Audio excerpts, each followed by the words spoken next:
Avant d'affronter Manchester City le 14 janvier et Arsenal le 22 janvier 2023, Erik ten Hag a aligné une charnière centrale de Manchester United qu'on n'avait plus vue depuis maintenant bien longtemps, composée de Harry Maguire et de Victor Lindelof. Bienvenue sur la chaîne les gars, installez-vous confortablement, le débrief commence tout de suite. Troisième match de Manchester United depuis la reprise de la première ligne, troisième victoire et Manchester United gagne 3-0 contre Bournemouth. Et oui les gars, la logique s'est fait respecter. Bournemouth est venu à Manchester United et Bournemouth s'est fait frapper 3-0. Le grand a frappé le petit, il n'a rien à dire. C'est vrai, United a commencé la rencontre de façon très timide.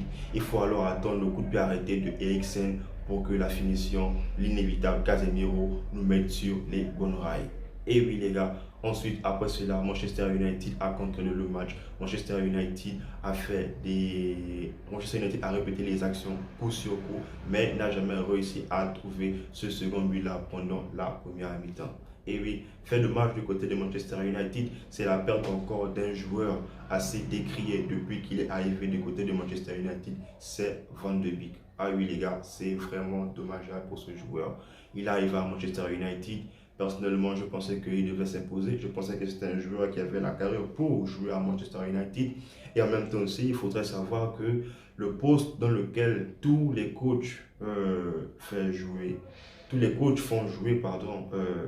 Van de Beek, c'est pas forcément à son poste de prédilection. Nous l'avons tous vu lorsqu'il était encore à l'Ajax Amsterdam, toujours avec Erik ten Hag, où ce dernier pouvait jouer entre le 10 et le 8. C'était lui qui était là, toujours à ratisser. Un peu comme ce que fait le rôle de Eriksen lorsqu'il est en compagnie avec Casemiro, parce que Casemiro est toujours là derrière pour rapetisser tous les ballons des adversaires qui jouent contre Manchester United. Et donc après ça, on va dire que c'est un mal pour un bien, car Erik ten Hag réagit dans la foulée en faisant rentrer la pépite de Manchester United. Et oui les gars, Alejandro Garnacho remplace immédiatement Donny Van de Beek et ne se fait pas prier, car oui, le début de la deuxième mi-temps, Manchester United va hausser son niveau. Et oui les gars, hausser complètement le niveau, car Bournemouth ne va rien voir. Début de la seconde période,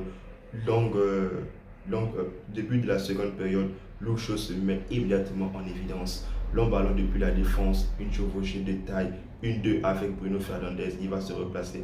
Bruno Fernandes ouvre le jeu vers Garnacho. Garnacho remis sur le point de pénalty et qui est là à la finition. Mais devinez les gars, c'est qui? C'est Luke Shaw qui a terminé son action depuis son camp, depuis le camp de Manchester United. Il est venu et Manchester United mène 2-0 face à Bournemouth.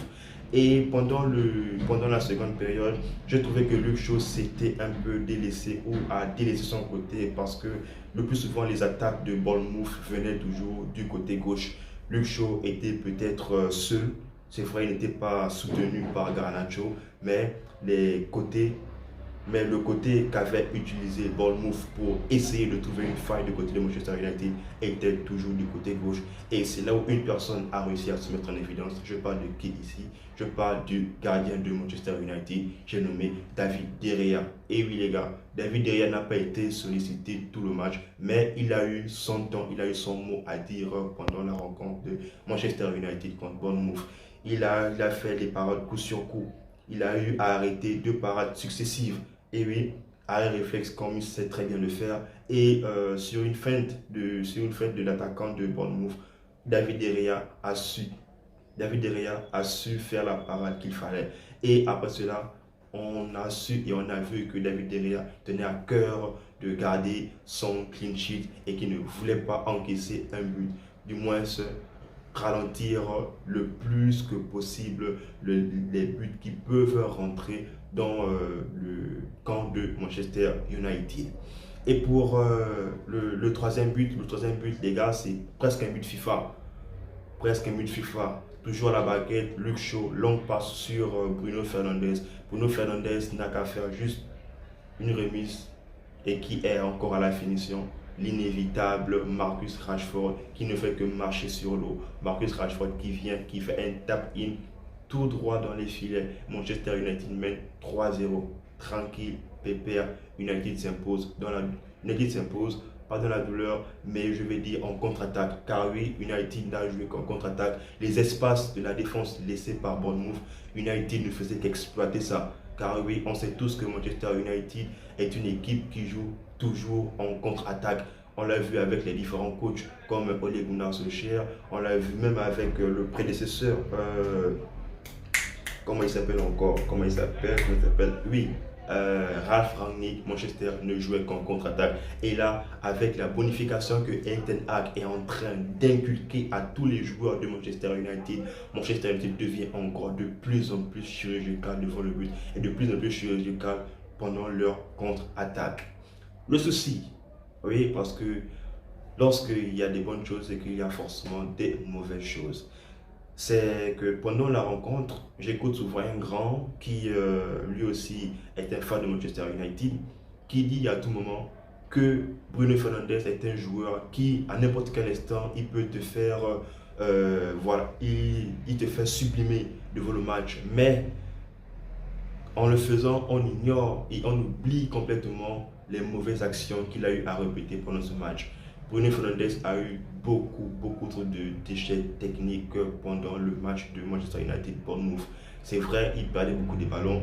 Il a même râlé, à l'arbitre pendant un bon bout de temps. Il perdait trop. Et heureusement que c'est un gars qui aime le pressing et il revenait toujours sur ses actions. Donc, Bruno Fernandes, avec le temps, j'espère qu'il va arrêter de perdre trop de ballons parce que certes, c'est le maître à jouer, c'est lui qui donne les bons ballons, c'est lui qui distille les bonnes passes ici et là, mais il faudrait à un moment donné qu'il arrête de perdre les ballons qui ne valent rien. Et oui les gars, maintenant du côté de l'attaque, Anthony Martial. Anthony Martial c'est mou, c'est très mou. Anthony Martial, tout le monde le dit, c'est un joueur qui est vraiment pétri de talent. Tout le monde veut forcément qu'il nous fasse plus. Tout le monde veut qu'il nous fasse rêver. Anthony Martial, il ne s'est créé qu'à peine 2 ou 3 occasions. L'occasion que je retiens de lui, c'est l'occasion qu'il se crée lui-même depuis le milieu de terrain jusqu'à ce que Casemiro lui fasse la passe et essaie de mettre une tête croisée sur le second poteau. Malheureusement, Martial a raté son geste. Il s'est même fait mal à l'œil et sur la foulée, Martial s'est fait remplacer. Et il y a un joueur qui lui aussi est venu dynamiser le terrain, le milieu de terrain. Je parle de qui? Je parle de Fred. Oui les gars, Fred est rentré. Fred a fait une très bonne rentrée du côté de Manchester United. C'est vrai, il était aidé avec Casemiro, mais Fred a fait le taf. Fred, c'est un guerrier. Fred, c'est le besogneux de Manchester United. Il a vraiment besoin d'un vrai 6 derrière lui pour qu'il soit à l'aise. On l'a tous remarqué. Il se projetait toujours et toujours vers l'avant et il a fait un match propre. Même s'il a eu un carton jaune, mais il a fait un match propre. Il est rentré directement dans le bain et il n'a pas fait dans la demi-mesure.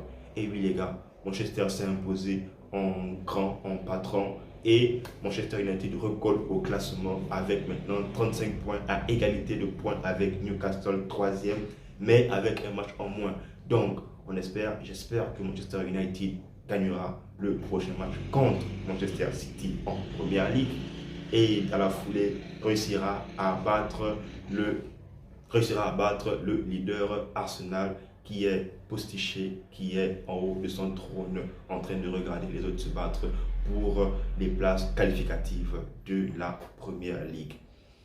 La famille, dites-moi en commentaire si vous avez aimé mon débrief. Je répondrai à toutes vos remarques, à toutes vos questions.